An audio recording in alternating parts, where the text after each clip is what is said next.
मेरे चैनल में फिर से आपका स्वागत है। मैं एक नई कहानी के साथ वापस आ गया हूं। रिश्तेदार संकट के समय मदद भी करते हैं, लेकिन कभी कभी वही रिश्तेदार मुसीबत का कारण भी बन जाते हैं।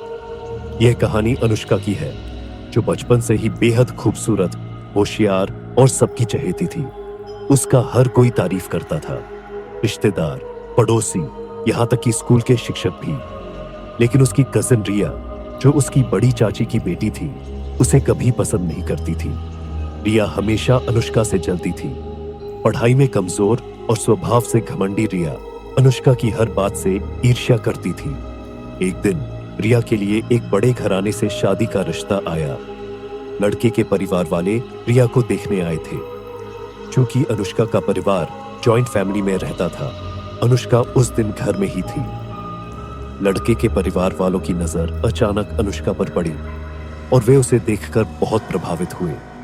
उन्होंने सीधे सीधे रिया के पिता से कहा, हमें आपकी छोटी भतीजी अनुष्का पसंद है। यह सुनते ही रिया का गुस्सा 7वें आसमान पर पहुंच गया। वह अपने कमरे में भागकर रोने लगी। उसकी मां, जो पहले से ही अनुष्का से नफरत करती थी, अपनी बेटी को शांत करने के बजाय आग में घी डालने लगी। दोनों ने तय कर लिया कि अनुष्का की खुशियों को खत्म कर देंगे। रिया की मां ने एक तांत्रिक से संपर्क किया और अनुष्का को बर्बाद करने के लिए काला जादू करवा दिया। शादी के दिन अनुष्का एक राजकुमारी की तरह सजी हुई थी। हर कोई उसकी सुंदरता और शालीनता की तारीफ कर रहा था। लेकिन जैसे ही शादी की रस्में शुरू हुई, अचानक अनुष्का की नाक और मुंह से खून बहने लगा। सबने इसे मामूली घटना समझा और शादी की रस्म किसी तरह पूरी हुई। शादी के बाद से ही अनुष्का की जिंदगी में अजीब अजीब घटनाएं होने लगी।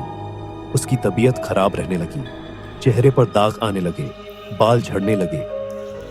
रात में उसे अजीब आवाजें सुनाई देती और वह महसूस करती कि कोई अदृश्य ताकत उसके आसपास है। धीरे धीरे उसकी सुंदरता और आत्मविश्वास खत्म होने लगे। अनुष्का के पति, जो उसे दिल से चाहते थे, इन सब घटनाओं को देखकर परेशान हो गए। उन्होंने एक साधु से संपर्क किया। साधु ने मंत्र पढ़कर बताया कि अनुष्का पर काला जादू किया गया है और यह किसी करीबी रिश्तेदार का काम है। सच सामने आते ही रिया और उसकी मां का पर्दाफाश हो गया। आखिरकार साधु ने काला जादू का असर खत्म किया, लेकिन तब तक अनुष्का का शरीर और आत्मा बहुत नुकसान झेल चुकी थी। हालांकि उसका पति उसके साथ खड़ा रहा और दोनों ने मिलकर अपनी जिंदगी को फिर से बनाने की कोशिश की। यह कहानी हमें सिखाती है कि ईर्ष्या और नफरत इंसान को किस हद तक गिरा सकती है, लेकिन सच्चे प्यार और विश्वास से हर अंधकार को हराया जा सकता है। आज के लिए इतना ही। फिर मिलेंगे एक नई कहानी के साथ। धन्यवाद।